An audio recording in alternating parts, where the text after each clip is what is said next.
Good morning, food champions. It's 4:45 a.m., and while most of the world is still sleeping, I'm about to show you what it really takes to get food from farm to your table. I'm Sofia from Santiago, Chile, and I am excited to share my journey with you on BecomeAgropreneur. And today, I spent 16 hours shadowing Sarah, a local small-scale farmer who's been feeding our community for 8 years. What I discovered will change how you think about every meal you eat. Let's dive in.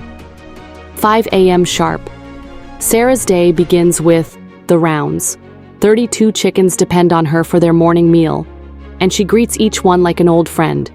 But it's not just feeding. Watch this. Sarah notices Henrietta here is favoring her left leg. In farming, small problems become big problems fast if you ignore them. Next stop, the vegetable gardens. What looks like simple rows of green is actually a complex ecosystem. Sarah doesn't just water, she reads the plants like a book. This yellowing leaf, it's telling her the soil needs more nitrogen. That curled leaf over there, sign of irregular watering. Every plant is communicating. You just have to know the language. Here's what blew my mind. Sarah doesn't just turn on a sprinkler. She hand waters each section based on specific plant needs. This soil is still moist 3 inches down, but over there, it's dry at 2 inches. Same garden, completely different water needs. Harvest time is pure artistry. See how Sarah checks color, feels for ripeness, examines the stem? Every tomato tells a story about when it was picked and how it was grown. But the work doesn't stop at harvest. Each vegetable gets washed, sorted, and presented like fine art, because people eat with their eyes first. At the market, I watched Sarah connect with her community. Mrs. Mary gets the sweetest cherry tomatoes, saved just for her grandchildren. A young mother tries her first farmer's market tomato, and her face just lights up with the flavor.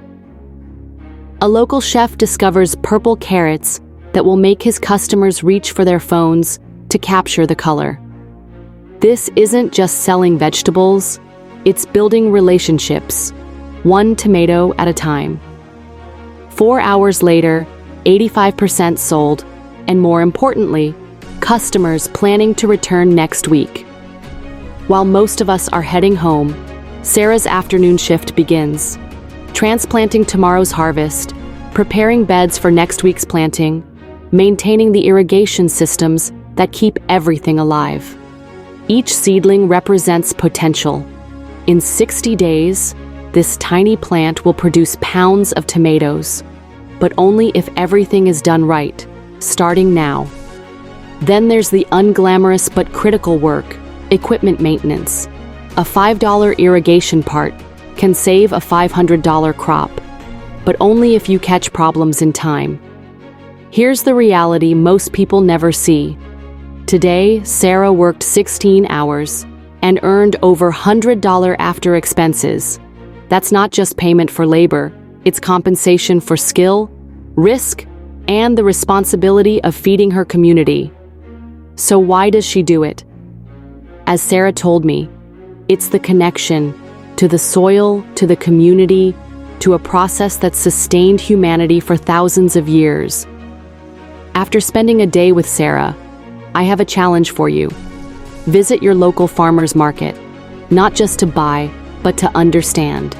Ask questions, say thank you, or start growing something yourself, even if it's just herbs on your windowsill. What surprised you most about Sarah's day? Drop it in the comments below. And don't forget to subscribe for more behind-the-scenes looks at the people who feed our world.